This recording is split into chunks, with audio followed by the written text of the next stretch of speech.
Good morning, my friends. This is Meena Gandhi. Today I'm going to make a very popular breakfast dish which is called Kanda Poha. It is from Mumbai, India. I speak Marathi. I'm a Maharashtrian, and they make this particular recipe for breakfast in most households. It's very popular. So I'm going to show it to you step by step how I make it. I hope you enjoy. Hello my friends, this is Meena Gandhi. Today I'm going to show you how I make a dish called Kanda Poha. It's a very popular dish from Mumbai and they usually make it for the breakfast. Most households make it and it's very satisfying and delicious. So here we go. First of all, I'm going to show you all the ingredients. Okay, here I have about 1.5 cup thinly chopped onion. Then there's 1 cup thinly chopped potato. I keep the skin on and it's really tiny pieces. I wash the potatoes very nicely first, soak them in the water for 10 minutes in case if there's any mud or anything, and then clean them very well and then chop them thinly. And then there is about 1/2 cup thinly chopped tomato. Then there is rice flakes which are called poha. These are 3¼ cups. I use measuring cups for everything.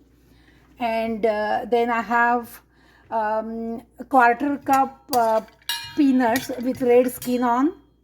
Then there is 3 teaspoons salt, 3 teaspoons sugar, 2 teaspoons lemon juice, 1/2 teaspoon chili powder. Then there is 1 teaspoon cumin seeds, cumin seeds which is jeera, and rye which is mustard seeds. Each one is like 1 teaspoon. Then I have about 1.5 teaspoon thinly chopped green chilies, 1.5 teaspoon thinly chopped curry leaves which is kadhi patta. I have always chop it because that gives more flavor. Then there is freshly grated coconut. Then there is thinly chopped coriander leaves, and then there is a 1/4 teaspoon turmeric powder, and there is also about lesser than that, like half of that amount, which is about 1/8 teaspoon. There is what you call hing powder, asafoetida. And then I'll be using about 3 tablespoons of either cooking oil or sunflower seed oil or peanut oil. Other than these three, I don't use any other oils because olive oil or sarso oil, which is mustard seeds oil, that doesn't taste good with this sort of preparation, so I don't use those oils. But this is what I use, and I'm going to now show you how I make this dish. Okay. Also, one important thing to remember is the poha that I use is called thick poha, thick rice flakes. There are two types, which is a thick one and a thin one. The thin ones I usually use for making chuda, but the thick ones I always use it to make kanda poha. And the thing is, because if you use thin one, it will become very mushy.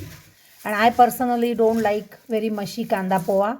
And thin ones make a very crunchy chevda. So just you have to remember that. Okay, so first I'm going to dry roast these peanuts and then add a little bit of oil, like maybe 1/2 teaspoon, and make them crunchy on a medium to low heat. So first roast them and then add oil, make them really nice and crunchy. These I will be using just for topping. So there it goes. So here I fried the peanuts with a drop of oil around it after roasting them for about a minute, and then about couple of minutes of frying them quickly. Make sure they don't burn, because that's why you have to keep stirring them constantly.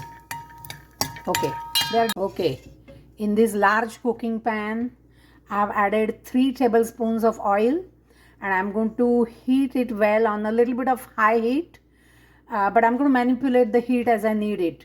So once the oil gets hot, then I'm going to add rye and jeera mixture and then other ingredients, and you will watch me how I do it. So to make sure that the oil is hot enough, first I'll try adding maybe 1 or 2 mustard seeds, and then if they start cracking quickly, that means the oil is ready.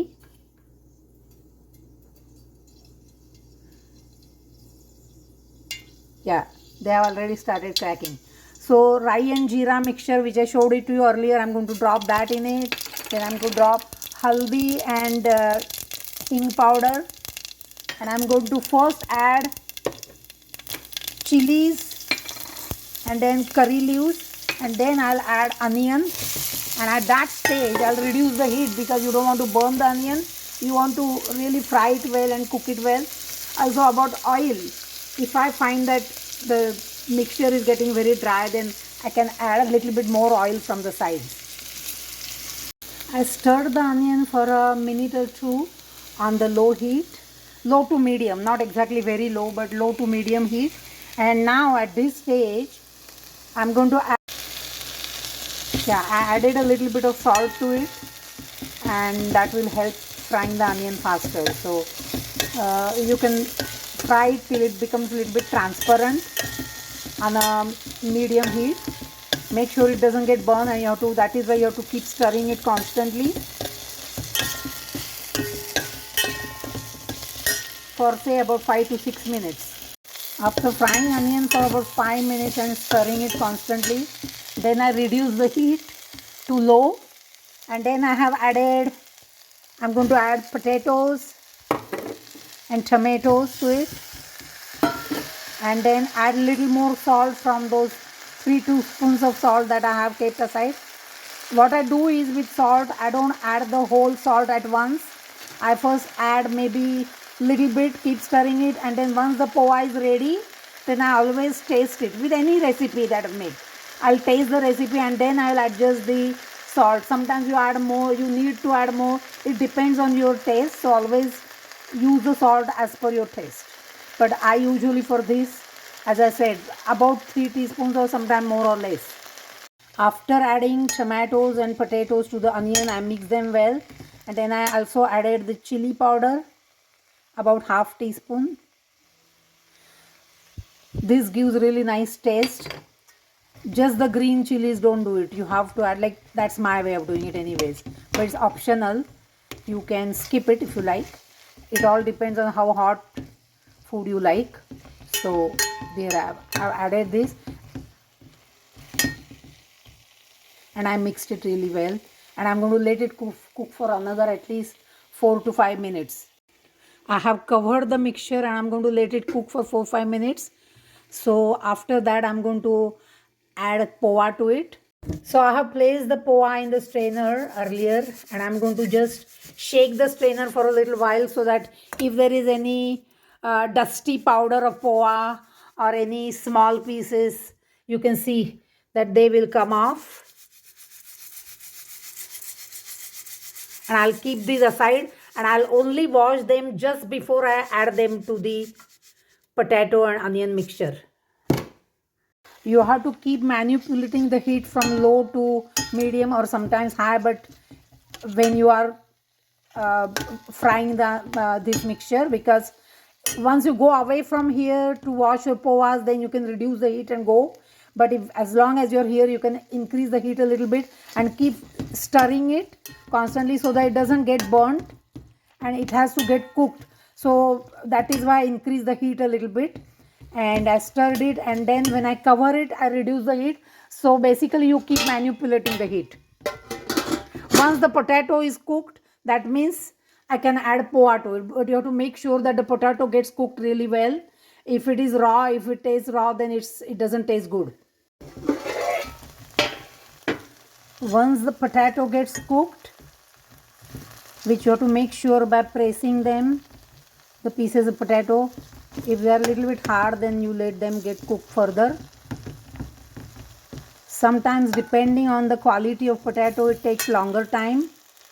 So just take your time, don't rush on this, because otherwise you will burn them or overly cook them. So just make sure that they are cooked well, but not overly mushy.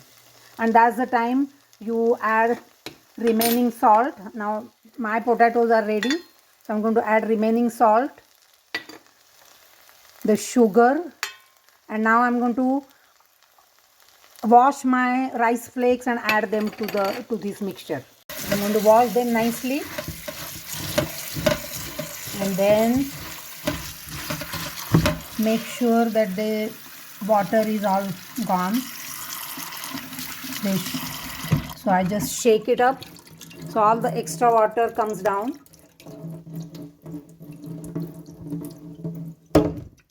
And then I'll add it to that mixture. I'm going to now stir this mixture very well. And then I'm going to taste it a little bit to see if the salt and sugar is okay. I'm also going to add the lemon juice to the mixture. So I'm going to see how and then after mixing, I'm going to cover it up again for about few minutes and simmer it. I have tasted them and I found that I need still a pinch of salt more to be added to it, apart from the 3 teaspoons that I already added. So as I said, it all goes by your personal taste. Now I'm going to mix it, cover it up and let it simmer for about 5 minutes. So my friends, my Kanda Poha is ready. I have garnished it with freshly grated coconut as well as those fried peanuts and chopped cilantro leaves. This is an excellent breakfast, very nutritious and very delicious, and it is from my motherland, India. I'm from Mumbai, so this is a popular breakfast in Mumbai. I hope you like and share my video with your friends, and I hope that you do send the comments so that I will know if you people like my preparations. And I hope you subscribe to my channel. Thank you for watching the video and enjoy your day.